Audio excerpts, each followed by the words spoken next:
friends, welcome to Illinois in Garden Zone 5. So we had a little mishap in the cut flower garden this week, so I want to show you the DIY project we are in the middle of and we are working on in the cut flower garden. I also want to take you to the back garden and show you what's in bloom this week. I have some beautiful blooms that you may want to consider adding to your garden also. So let's get going today. Okay, so this is the cut flower garden. Its first season was last year. This was all grass prior to that between our two sheds, and I decided I wanted to create a cut flower garden for bouquets. And I thought it would be easier to do it in raised beds. I had never tried raised beds before, so I picked some up at Walmart, and we started with the 4 in the middle, and I kind of wanted it like a parterre type garden. And I really liked the L shape of those boxes, and they were easily assembled.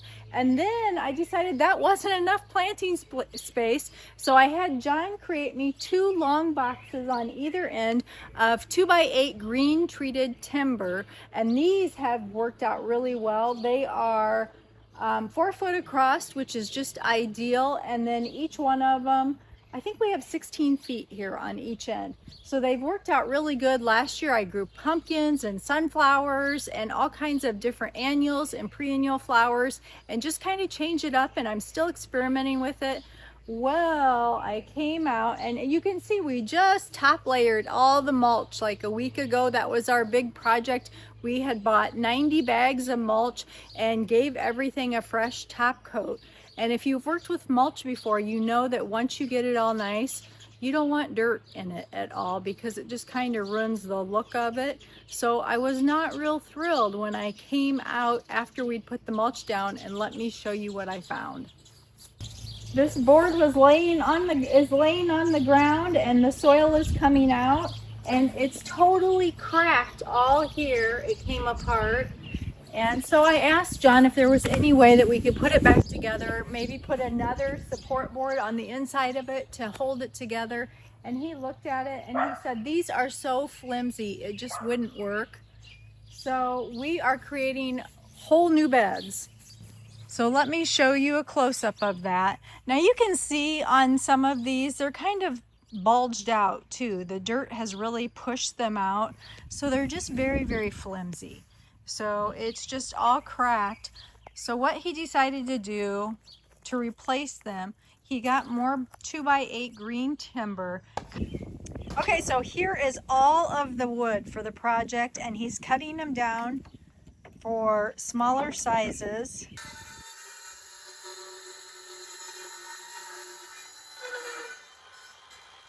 And he is going to go around each of the box because I really want to keep the L shape. I like that L shape. And he's going to screw those all together around the existing box, and then he's going to try to pull out the old box and just leave the new box. Now there's a couple issues with that. When we put these in, it was still grass all here, so the landscape fabric is only up to the box, which I guess that would be okay. It'll be just getting this out and seeing how much of a mess it creates by doing that. So I'm hoping not too bad, but we're gonna do it for all 4 of the L-shaped boxes. They're just not holding up. It's been a real disappointment because they only made it for 1 season.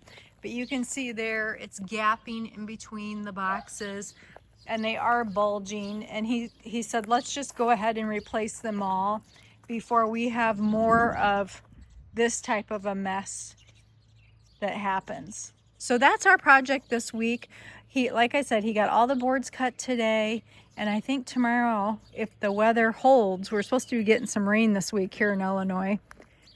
If it's not raining, he's going to start working on it tomorrow. So hopefully it'll be good.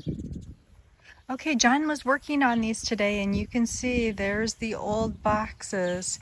So he ended up taking screws and screwing the new treated lumber together, and it looks really nice. Now he's got all of them done, and he's been leveling them all. He has this last one here that he hasn't pulled everything out yet. So you can see the old, this is the old garden box. And then he put the new one around it, and then he's just going back in and pulling it out. But it looks really nice. He did a really good job. And I was concerned that it would be really messy, but it is, he's kept it really clean and nice.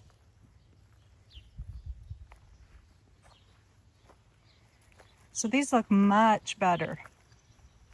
And they'll hold up a lot longer than those other ones. So this has turned out to be a really great DIY. Now look at this rose. Absolutely beautiful. Now this was actually a rose I ordered on High Country Rose, and I put it in the back garden, and the place I put it, it was getting way too much shade. So I transplanted it last summer back here, and John made another tutor for me, and so it has just went crazy, and it just started blooming. And this is the first time I've ever seen it bloom, because it didn't bloom and it was too shady for it. So it's just gorgeous. And this is Kiss Me Kate. So I just am loving all of the pretty pink roses on it. And this is the secret garden walkway that I really like, that I've been working on with the new stepping stones and filling in. So I have been working on cleaning up the Sitting Pretty roses. I got 5 kangaroo bags over the weekend of clippings because they were all huge and all over the ground. So I did trim them up and take off, deadheaded a lot of them. I also have this rose that's now blooming. This is Polar Express. This is a beautiful, kind of almost like a rambler type rose. Look at all of the blooms on, or all of the buds on each one of the stems. It's just loaded. And it's pretty disease resistant, and it has those pretty white rosettes all over it. Now this one just started blooming, and I had to do a major cut on it this year from our cold winter weather, and that is the Eden rose. And it's a climber. And actually last year it was taller than the tutor, which is 8 foot. So it had a lot of long branches on it, and they all had to be cut off because of the cold weather. It had froze them out and killed them off. But it is coming back and looking really nice. I've got some buds inside there that are going to be blooming. So once the roses are done blooming here in the next week or two, I will be feeding them, and I'll finish trimming them all up.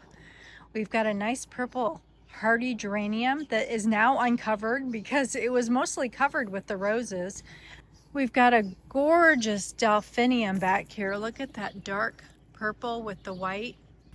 I shopped my garden, and we've got some Generous Gardener roses from the arbor, and then some Sitting Pretty, some of the white Polar Express.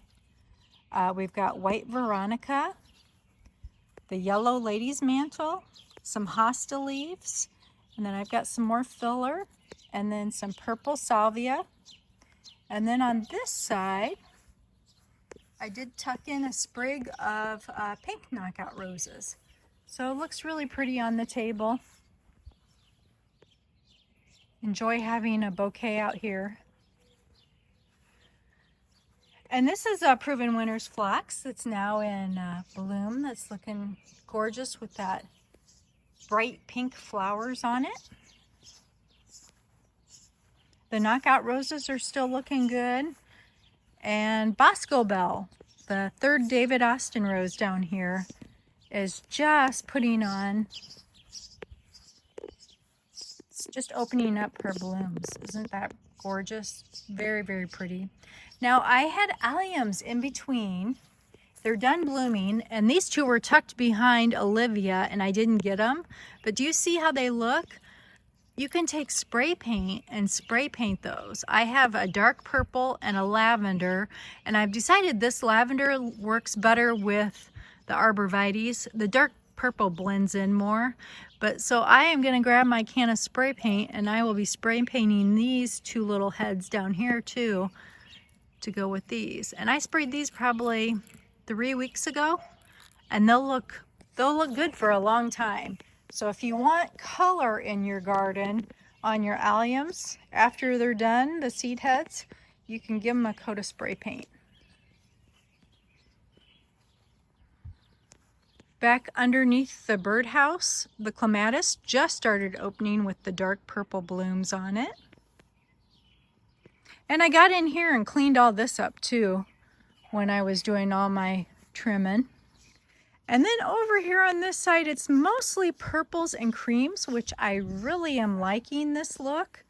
I do have the Perfume Breeze, that little light pink climber rose back on the trellis. And I know a lot of you have asked about that trellis, the black one on the fence, the wall trellis. That's from Amazon, and I have that link down in the description. I have 3 of those out in my garden. I really like them.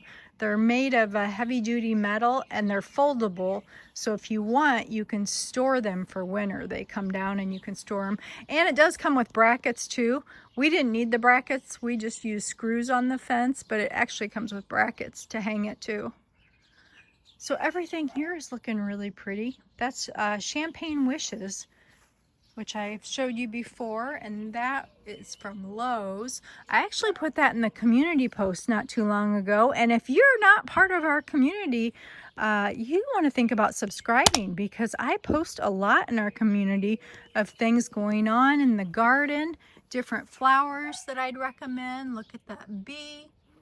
So please like and join our community and subscribe.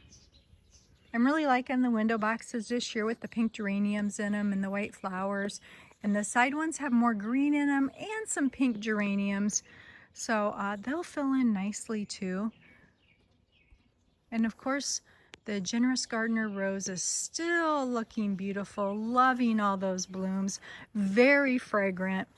And when the sun comes out and hits it and makes it, you know, when it warms up, it is even more fragrant. So just a beautiful rose.